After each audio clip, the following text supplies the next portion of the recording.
Telugu Desam party విపక్షంలో ఉండగా చాలామంది గొంతెత్తడానికి కూడా భయపడ్డారు.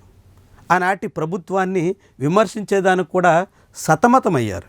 కనీసంగా స్పందించడానికి చాలామంది సిద్ధం కాలేనటువంటి పరిస్థితి దాదాపు 3-4 ఏళ్ల పాటు కొనసాగింది.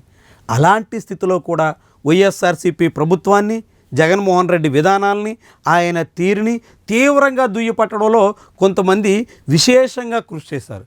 కానీ అలాంటి వాళ్ళు అధికారం వచ్చిన తర్వాత ఒక్కొక్కరిగా జారిపోతున్నట్టు కనిపిస్తుంది. ఇప్పటికే జీవీ రెడ్డి లాంటి నాయకుడు తెలుగుదేశం పార్టీకి బై చెప్పేయడమే కాకుండా ఏకంగా రాజకీయాలు కూడా వదిలేసి తన వృత్తి తాను చేసుకుంటున్నారు.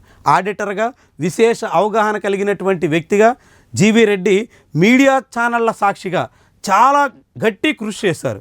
తెలుగుదేశం పార్టీ వాయిస్ వినిపించడం, ప్రభుత్వాన్ని ఇరకాటంలో పెట్టడం, తద్వారా జగన్మోహన్ రెడ్డిని ప్రజల్లో పలుచన చేసేటువంటి వ్యవహారంలో జీవీ రెడ్డిది ముఖ్యమైనటువంటి పాత్ర. అలాంటి జీవీ రెడ్డి తెలుగుదేశం పార్టీ కూటమి ప్రభుత్వ అధికారంలోకి వచ్చి 6 నెలలు తిరగకముందే గుడ్ బై చెప్పేయాల్సినటువంటి పరిస్థితి వచ్చింది. ఇప్పుడు జీవీ రెడ్డి తర్వాత అదే పరిస్థితి ఎన్వి సుధాకర్ రెడ్డి కూడా పట్టబోతుందా అనే మాట వినిపిస్తుంది. జీవీ రెడ్డి బాటలోనే ఇప్పుడు సుధాకర్ రెడ్డి కూడా ఉన్నట్టుగా చాలామందే భావిస్తున్నారు. సుధాకర్ రెడ్డి కూడా విద్యావంతుడు, డాక్టర్, చాలా మంచి అవగాహన ఉన్నటువంటి నేత.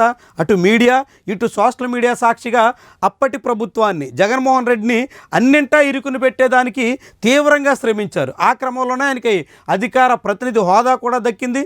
దాన్ని ఉపయోగించుకుని వివిధ ఛానళ్ల సాక్షిగా నిత్యం జగన్మోహన్ రెడ్డి మీద ఒంటికాలి మీద లేస్తూ ప్రభుత్వ విధానాల్ని తీవ్రంగా తప్పుపట్టడంలో సుధాకర్ రెడ్డిది పెద్ద పాత్ర. అలాంటి సుధాకర్ రెడ్డి ఇప్పుడు పార్టీలో జరుగుతున్నటువంటి పరిణామాల పట్ల తీవ్రమైనటువంటి అసంతృప్తితో ఉన్నారు. అసంతృప్తితో ఉండడమే కాకుండా తన అసహనాన్ని బయట పెట్టేసుకున్నారు. తన అసంతృప్తిని నేరుగా ఏబిఎన్ ఛానల్ సాక్షిగానే వెల్లడించారు. తెలుగుదేశం పార్టీలో పదవులు కూడా అమ్మేసుకుంటున్నారని, మండల స్థాయి అధ్యక్ష పదవిని 20 నుంచి 30 లక్షలకు ఒక్కొక్క ఎమ్మెల్యే అమ్మేసుకుంటున్నారని, ఎమ్మెల్యేలు సామంతరాజులుగా చెలరేగిపోతున్నారని, అన్నింటా దందాలు చేస్తున్నారని, వీటన్నింటినీ సరిచేయాల్సినటువంటి మంత్రులు మరింతగా రెచ్చిపోతున్నారని, తిరుపతి జిల్లా ఇన్ఛార్జ్ మంత్రి అయితే ఏకంగా రాసలీలలతో టీడీపీ ప్రతిష్ట మంట గలిపేస్తున్నారని, ఒకటి కాదు అనేక అంశాలని సుధాకర్ రెడ్డి బయట పెట్టేశారు. ఇది ఇప్పుడు తెలుగుదేశం పార్టీలో మంటలు పుట్టిస్తోంది, అనేక రకాలుగా సమస్యాత్మకంగా మారుతోంది. దాంతో టీడీపీ నాయకత్వం కూడా దీని మీద కన్నేసింది. ఒక కమిటీని కూడా ఏర్పాటు చేసింది. సుధాకర్ రెడ్డిని విచారణకు కూడా పిలిచింది. సుధాకర్ రెడ్డి నుంచి వివరణ తీసుకోబోతుంది. అయితే సుధాకర్ రెడ్డి ఇచ్చినటువంటి వివరణకు టీడీపీ నాయకత్వం సంతృప్తి చెందుతుందా, లేకుంటే అధికార ప్రతినిధిగా ఉండి ప్రభుత్వాన్ని, పార్టీని అబాసుపాలు చేసే ప్రయత్నం చేశారంటూ గతంలో జీవీ రెడ్డి మాదిరిగా ఇప్పుడు సుధాకర్ రెడ్డి మీద కూడా ముద్రేసి బయటకు పంపించేసే ప్రయత్నం చేస్తారా అనే చర్చ అయితే మొదలైంది.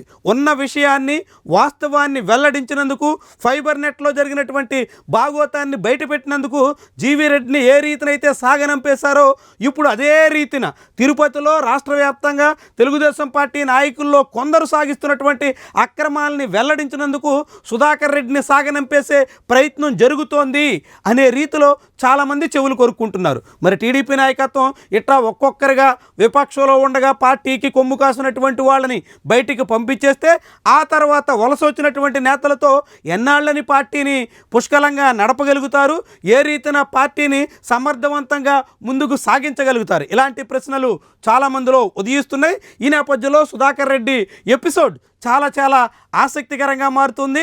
టీడీపీ నాయకత్వం పెట్టే ఒత్తిళ్లకు, టార్చర్కు తలొగ్గలేక ఆయనే బయటికి వెళ్ళిపోయే పరిస్థితిని కల్పించే దిశలో ఇప్పుడు పరిణామాలు ఉన్నట్టుగా కనిపిస్తోంది. మరి సుధాకర్ రెడ్డి నిజంగానే అన్నిటికీ సిద్ధపడి పార్టీని వీడేదానికి సంసిద్ధులై ఇలాంటి కామెంట్ చేశారా, లేకుంటే ఏది జరిగినా టీడీపీలోనే అంటిపెట్టుకుని ఉండేదాని దిశలో ఆయన చర్యలు ఉంటాయా? ఇవనేది ఒక కీలకమైనటువంటి పరిణామంగా మనం భావించాల్సి ఉంటుంది. టీడీపీలో ఒక్కొక్కరిగా వికెట్లు పడిపోతున్నటువంటి వైనం మాత్రం ఆసక్తికరమైనటువంటి మలుపులు తిరిగేదానికి ఆస్కారం ఇస్తోంది.